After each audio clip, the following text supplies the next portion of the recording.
થોડોક સમય બાકી છે, ત્યારે તમે કયા વોર્ડમાં છો, કયા બૂથ ઉપર છો અને કેવી તૈયારી ચાલી રહી છે?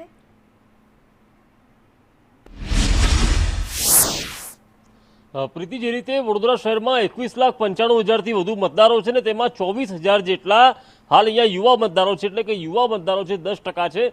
સાથે જ જે રાજકીય પક્ષો છે તેઓ દ્વારા અહીંયા લગભગ ઇન્ફ્લુએન્સરને પણ આમાં સંમિલિત કરવામાં આવ્યા હતા, તેમને પણ ઉત્સાહિત કરવામાં આવ્યા હતા અને કેટલાક ઉમેદવારો તો જાતે જ જે ઇન્ફ્લુએન્સરો છે તેમને હાયર કરવામાં આવ્યા હતા, કારણ કે સોશિયલ મીડિયા પ્રચાર પણ જોરશોરથી કરવાનો હતો.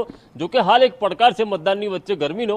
આ ગરમીને લઈને હાલ અહીંયા શહેર તમામ મતદાન મથકો પર છે અને આ સમા વિસ્તારનું આ જીગર વિદ્યાલયનું વોર્ડ નંબર 2 ખાતેનું આ અહીંયા મતદાન મથક છે કે જ્યાં અહીંયા મતદાન 30 મિનિટમાં શરૂ થવાની તૈયારી છે. તે પહેલાં અહીંયા એજન્ટો આવી ચૂક્યા છે. સાથે જ જે ચૂંટણી ફરજ પરના જે કર્મચારીઓ છે તેઓ દ્વારા મોકપોલ પણ અહીંયા પૂર્ણ કરી દેવામાં આવ્યો છે. હવે રાહ જોવાઈ રહી છે મતદારોની કે ક્યારે 7 વાગે આવે, મતદાન શરૂ કરાય. જોકે હાલ અહીંયા એજન્ટો આવી ચૂક્યા છે અને તમામ જે એક્ટિવિટીઓ છે, પ્રી એક્ટિવિટી, તે અહીંયા કરવામાં આવી રહી છે. સૌથી મહત્વની વાત કે જે ઉમેદવારો, 2 ઉમેદવારો વડોદરા શહેરમાં બિનહરીફ થયા છે. જોકે વડોદરા શહેરમાં પૂરને લઈને અનેક સમસ્યાઓ ગત ટર્મમાં આવી હતી 5 વર્ષની અંદર, તેને લઈને લોકોમાં રોષ પણ હતો. જ્યાં પણ ઉમેદવારો ગયા તો રજૂઆતો પણ કરવામાં આવી છે.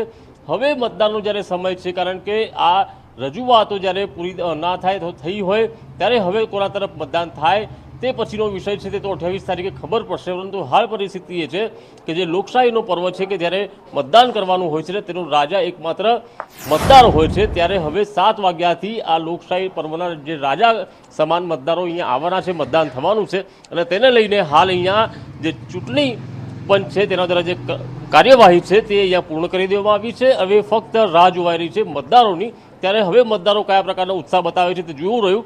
પરંતુ 2021માં ફેબ્રુઆરીમાં ચૂંટણીઓ હતી ત્યારે 30 થી 34 ડિગ્રી તાપમાન હતું. આજે વિષય એ છે કે 44 ડિગ્રી તાપમાન વચ્ચે આ મતદાન થવાનું છે ગરમીની વચ્ચે.